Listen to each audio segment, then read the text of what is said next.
it's so indescribable. For Margaret Tucker, life is a shambles, even though I'm maintaining. The not knowing what happened to her daughter, Joanna Clark, and her granddaughter, Sharice, has left her angry, frustrated, and heartbroken. There's no way they're just going to show up out of the sky and say, hey, here I am and I'm alive. It just ain't going to happen. I know it. But because we haven't found him, it kind of like keeps me held together. 33-year-old Joanna and 15-year-old Sharice, nicknamed Reese, vanished on the same day, February 4th, but at separate times. Joanna, who had gone out with a friend that night, is said to have returned to her apartment around 11:15. Sharice was last seen in the apartment that evening. Their disappearance is considered suspicious. Two social people, everything stopping at one time. Baltimore City Police suspect foul play, but there have been no arrests in connection with this case. We're talking about foul play, and did somebody just do that good of a job for now? For now.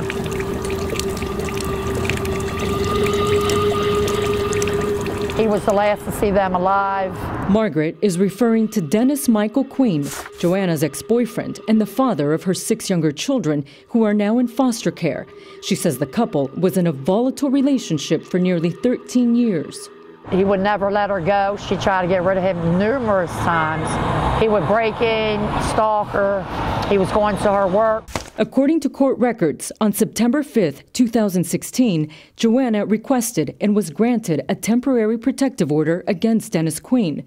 Joanna stated that he had threatened to kill her and refused to give her back her key to the apartment. Dennis Queen was ordered to stay away from Joanna, her home, and her job. Once she got the restraining order, he did stay away for a while.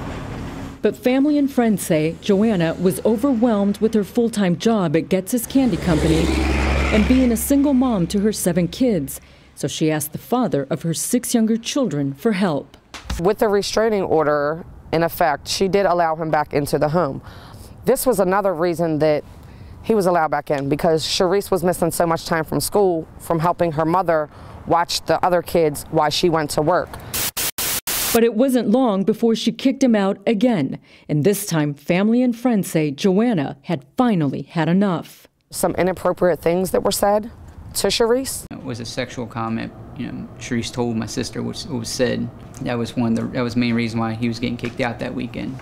A hearing to extend the protective order was set for February 8th. That's when they showed up missing. The protective order was dismissed and the case closed on March 1st. My name is Clara Rivera. I spoke exclusively with Dennis Queen to get his side of the story. Just talking to family members on both sides. He hasn't been named a suspect and hasn't been arrested or charged in this case. At first, he and his mother, Darcelle Dupree, agreed to talk to me. I need to ask you. As long as we didn't show his face. Do you know anything at all as to what happened to them? No, I don't. I really don't. Were you in contact with Joanna and Sharice the day they disappeared? Was I in contact with you, man? Yeah, like did you see them? Was there anything that seemed out of the ordinary to you? No, not on the. I didn't see Sharice on the day she disappeared. I seen Joanne that night. Or I mean, it wasn't even that night actually. It was during the weekend. No, it was the weekend. I don't know when they disappeared actually. Who reported them missing?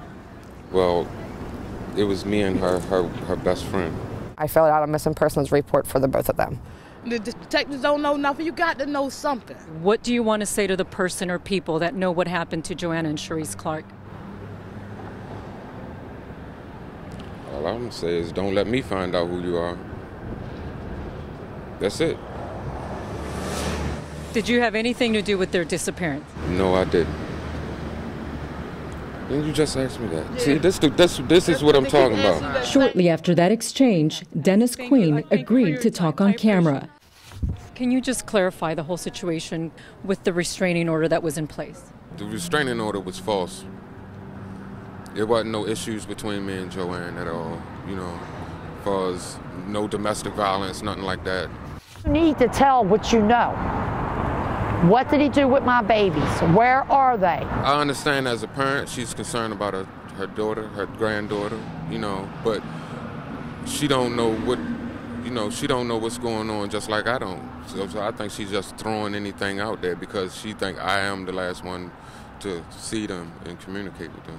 I asked Dennis again about the last time he saw Joanna and Sharice. The last time I seen Joanne, there wasn't no communication. She came in the house, I was asleep.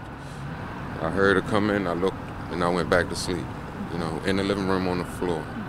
And with the the kids. last time you saw Sharice was, what, Saturday evening. Saturday evening. When he woke up the next day, Dennis says both Joanna and Sharice were gone. You didn't call in that they were missing. You ain't doing none of the searches. No, I'm not. I'm not gonna lie. No, I'm not. I'm not actively looking for her. I don't have a vehicle. You know, I can't just walk around the city assuming that I'm gonna see them. You're concerned that the accusations and all the fingers are pointing at you. Well, I'm not concerned because I didn't do anything. You know, it's just I'm upset about it. Then why won't you take the lie detector? Take the lie detector test. You're so tired. Did you have anything to do with their disappearance? No, I haven't. No, I don't have anything to do. At all? At all. At all. No, I don't. As far as the investigation goes, I think the detectives even investigating the case enough neither. I'm just angry. I don't think the outcome is going to be, you know, finding them. I don't think it's going to be good. You know, it's been too long. Think somebody hurt them? At this point, yes. Is there anything else you want to say?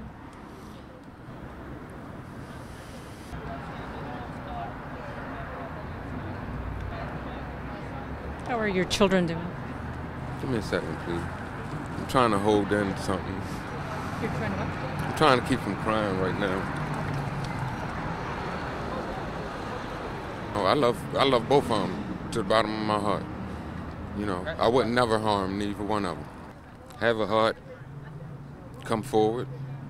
If you did something, if you know, if they harmed or not, just come forward. Speak up. You know, man up for what you did.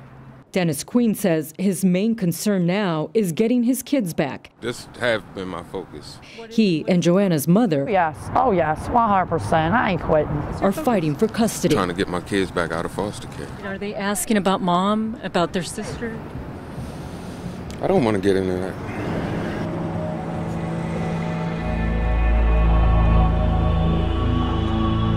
The more time that goes by without answers, the more difficult it gets for Joanna and Sharice's family and friends.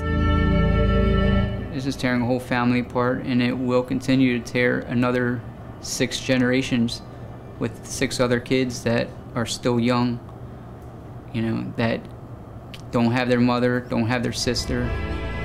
But they say they will never give up. I'm holding on to, as they say, a mother's hope and faith. And will continue searching for Joanna and Sharice until they come home, one way or another. Wherever they are, whoever has them, whoever did something with them, they have a family who's waiting every day for a phone call. You know, we just want them home. Whatever way it is, we'll accept it as long as they're home so they can be at peace. Her children and her family can be at peace. If you know anything, just please think of her children. You know, if you don't think of anything else, think of her 6 babies who need the answers and who deserve this as well.